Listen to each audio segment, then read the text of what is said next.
Subroto waste Bengal से हैं और हिंदी में इतने पारंगत नहीं हैं।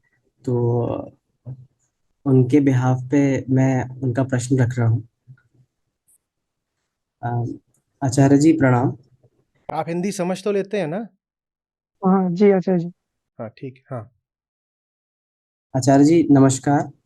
मैंने आपसे क्लाइमेट चेंज के बारे में काफ़ी सुना है और ये जाना है कि क्लाइमेट चेंज के कारण अब हमारा अंत निश्चित ही है। मेरी समस्या ये है कि अब मेरा मन करता है कि मैं ज़्यादा से ज़्यादा संसाधन इकट्ठे करूं, पैसे इकट्ठे करूं, ताकि जितना ज़्यादा हो सके उतना जी पाऊं। मन करता है कि पैसे इकट्ठा करूं ताकि जब तक क्लाइमेट प्रतिकूल ना हो जाए, एक जगह छुपा रहूं और जब चीज़ें ठीक हों तब वापस आ जाऊं। इस कारण से मैं गीता को भी अच्छे से नहीं सुन पाता और मन इसी में लगा रहता है कि कैसे ज़्यादा कमाऊं और चीज़ें इकट्ठा करूं। तो मैं आपसे इससे मार्गदर्शन चाहता हूँ। आप सवाल पूछने आए हो या चुटकुला सुनाने आए हो? हम्म।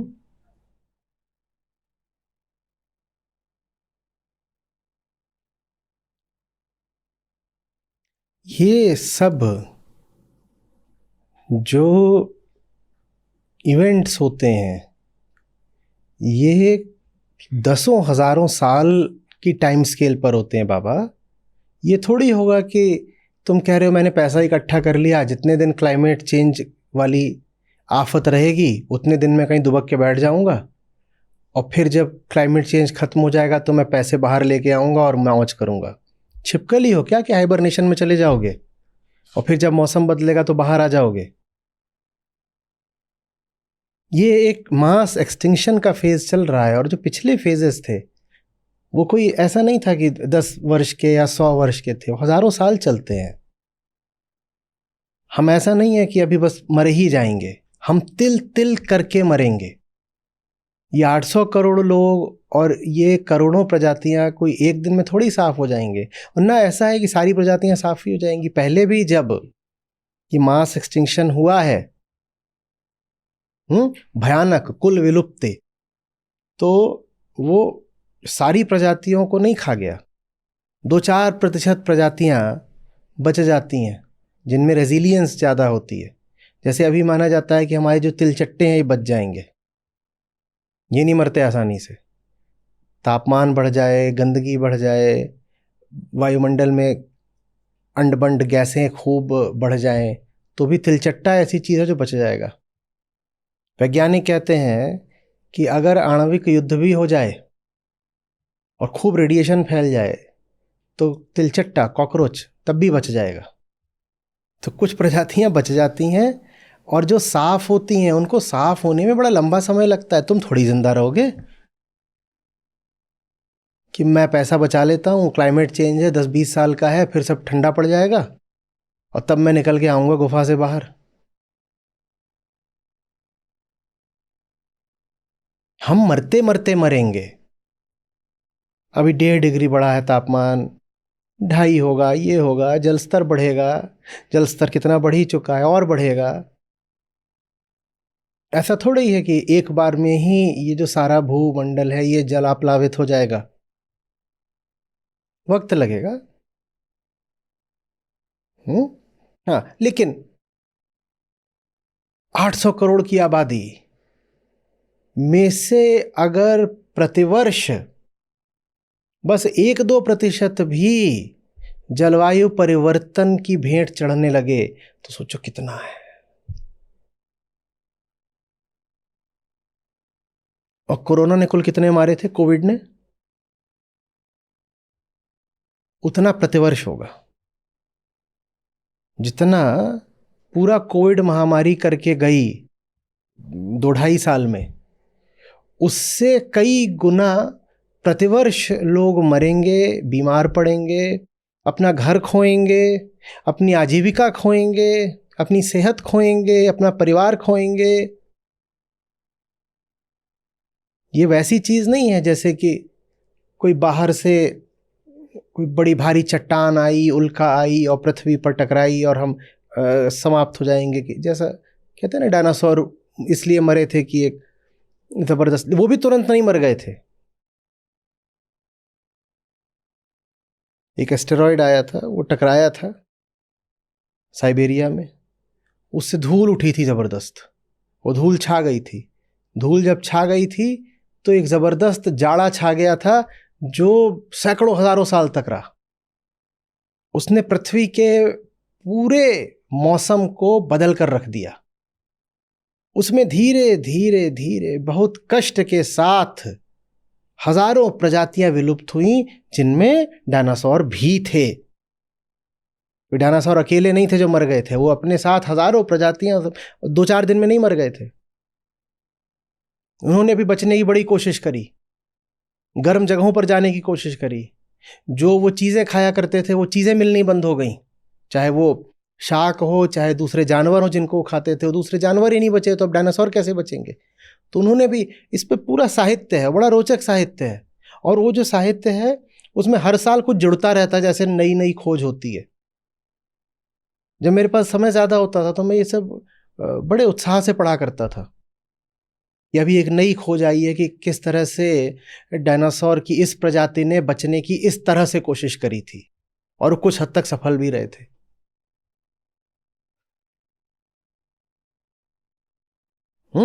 ये सब बहुत पुराने हैं। जो दो, एक तो ये जो कछुए होते हैं टॉर्टोइज और टर्टल, ये, और एक ये जो छिपकली होती है आपकी, बहुत पुराने हैं। इनका इतिहास पढ़ो, बहुत रोचक है। ये इन्होंने बचने के लिए अपने आप को ऐसा बना लिया।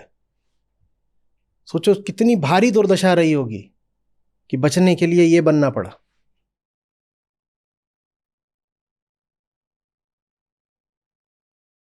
बात आ रही है समझ में?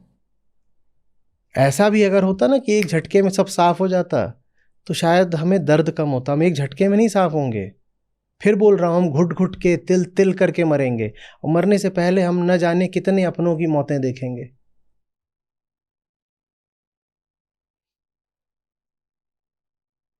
चारों तरफ पानी ही पानी होगा और पीने को पानी नहीं होगा। एक अंग्रेजी कविता है, खोजिएगा, बड़ा, water water everywhere but not a drop to drink. पानी चारों तरफ फैल जाएगा पर वो समुद्री पानी होगा, फ्रेश वाटर नहीं होगा।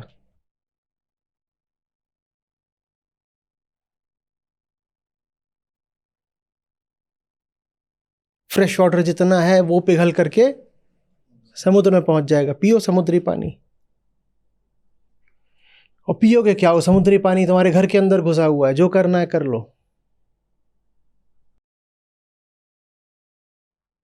तुम्हारा काम न पैसा जमा करना है, न तुम्हारा काम आंख बंद कर लेना है। तुम्हारा काम है इस वक्त लड़ना।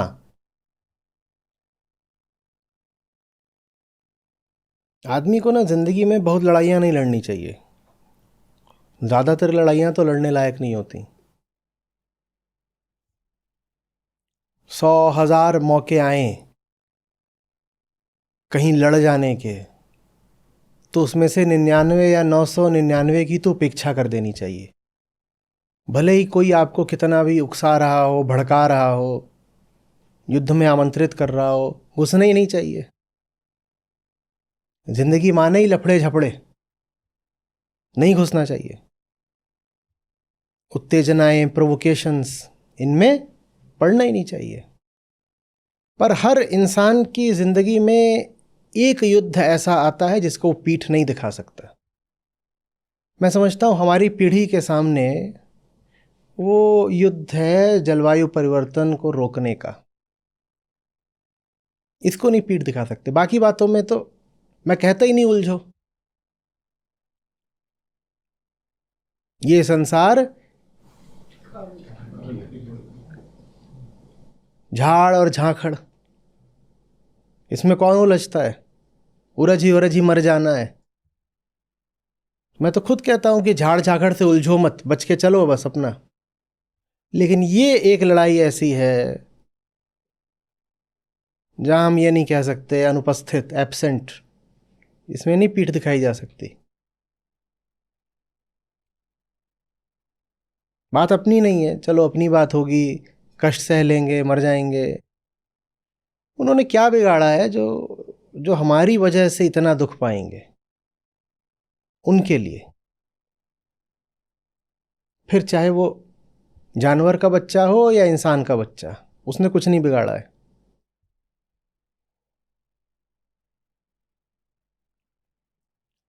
क्या बिगाड़ा है गरीबों ने, जिनका कार्बन एमिशन शून्य बराबर होता है? वो बेचारे क्या कार्बन एमिट करेंगे, उनके पास कुछ है ही नहीं। लेकिन क्लाइमेट चेंज की सबसे भयानक मार उन पर ही पड़ने वाली है, गरीबों पर।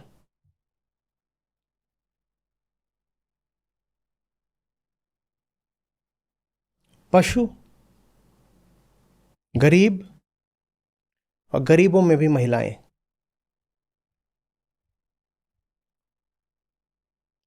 इन्होंने कुछ कुछ करा ही नहीं है कि इनको सजा मिले, पर सजा सारी इनको ही मिलनी है।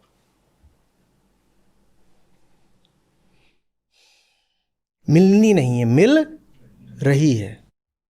और उसमें तुम कह रहे हो कि पैसा जोड़ूंगा, क्या करूंगा, क्या हो गया? कैसी बातें कर रहे हो?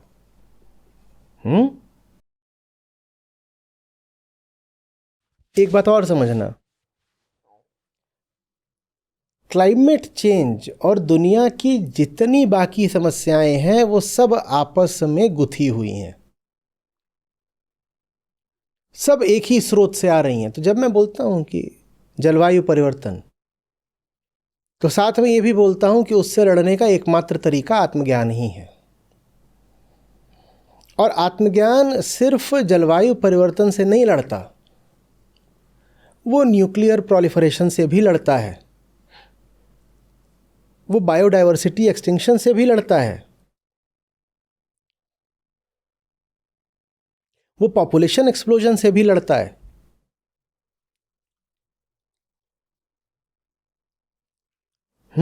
वो रिलीजियस एक्सट्रीमिज्म और टेररिज्म से भी लड़ता है, वो इनकम इनइक्वालिटी से भी लड़ता है। ये सब आज के युग की दानवाकार समस्याएं हैं। अमीर अमीर ही हुए जा रहे हैं और गरीब वहीं बैठा है जहां था, या और वो बेचारा गिरा जा रहा है।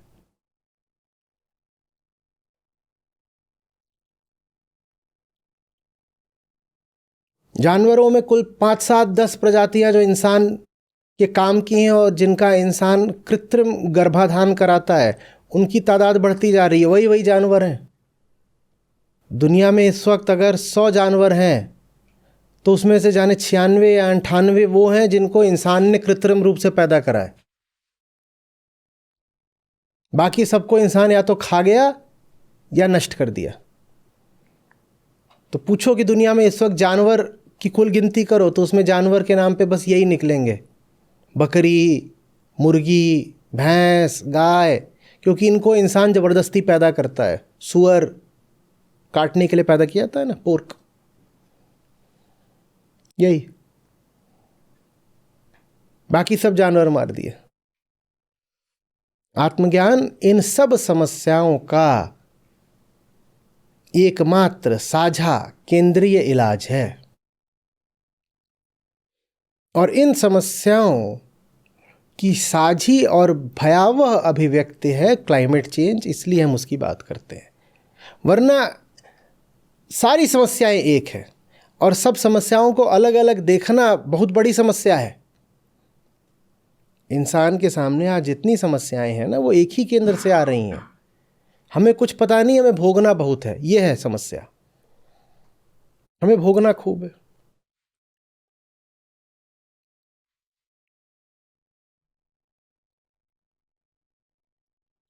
इसीलिए आज ज़रूरी है कि ये जो गीता है ये सब तक पहुँचे।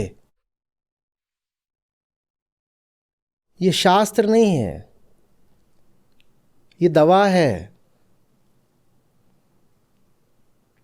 और अगर हम युद्ध की बात कर रहे हैं तो ये शास्त्र नहीं है, यही शस्त्र है।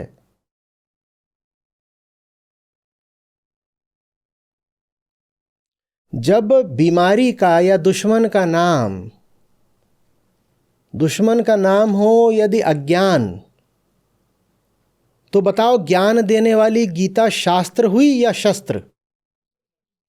अज्ञान अगर दुश्मन है तो गीता तो शस्त्र है ना। हम लड़ ही रहे हैं। और वो जो दुश्मन है अज्ञान, वो इंसान के भीतर बैठा है। भीतर बैठ के वो इंसान की हर हरकत को संचालित करता है। वो इंसान की सारी संपदा और संसाधन का मालिक है। इंसान के पास आज पैसा है, टेक्नोलॉजी है, बताओ उस पैसे और टेक्नोलॉजी का मालिक कौन है? भीतर का अज्ञान। आप जितनी तरक्की कर रहे हो उसका स्वामी कौन बनता जा रहा है? भीतर का अंधकार।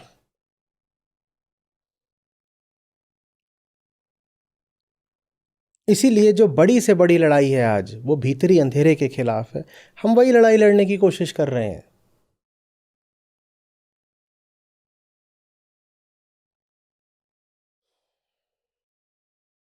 सत्रों को ध्यान से सुनो भाई।